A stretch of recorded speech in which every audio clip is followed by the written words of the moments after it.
ശക്തമായ മഴയിൽ വിലങ്ങാട് പുഴയിൽ ജലനിരപ്പ് ഉയരുന്നു. വനമേഖലയിലും മഴ കനക്കുകയാണ്. വിവരങ്ങളുമായി മിഥില ബാലനാണ് കോഴിക്കോട് നിന്ന് ചേരുന്നത്.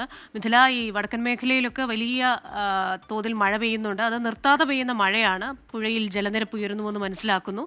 വനമേഖലയിലും കനത്ത മഴ തുടരുമ്പോൾ പ്രദേശവാസികളൊക്കെ ആശങ്കയിലുമായിരിക്കുമല്ലോ, അടുത്തുള്ളവരൊക്കെ. വിലങ്ങാട് എന്ന് പറയുമ്പോൾ തന്നെ മഴ ശക്തമാകുമ്പോൾ അവിടുത്തുകാർക്ക് ഭീതിയാണ്. കാരണം മുമ്പ് ഉരുൾപൊട്ടലുണ്ടായ ഒരു കാഴ്ചയും അവിടുത്തെ ആശങ്കപ്പെടുന്ന സാഹചര്യമെല്ലാം കണ്ടതാണ്. നിലവിലിപ്പോൾ വിലങ്ങാട് മേഖലയിൽ അതിശക്തമായ മഴ പെയ്യുകയാണ്. ഇന്നലെ രാത്രി മുതൽ ആരംഭിച്ച മഴ ഇപ്പോഴും തുടരുന്നു. വിലങ്ങാട് പുഴയിൽ ജലനിരപ്പ് ക്രമാതീതമായി ഉയരുകയാണ്. വിലങ്ങാട് ടൗണിൽ തന്നെയുള്ള വിലങ്ങാട് പാലത്തിലേക്ക് ഈ വെള്ളം കുതിച്ചെത്തി അടിക്കുന്ന ഒരു സാഹചര്യമാണ് നിലവിലുള്ളത്. വനമേഖലയിലും അതിശക്തമായ മഴയാണുള്ളത്. അതുകൊണ്ട് തന്നെ മലവെള്ളപ്പാച്ചിലുണ്ട്. പുഴയിൽ അതിശക്തമായ മലവെള്ളപ്പാച്ചിലാണ് നിലവിലുള്ളത്.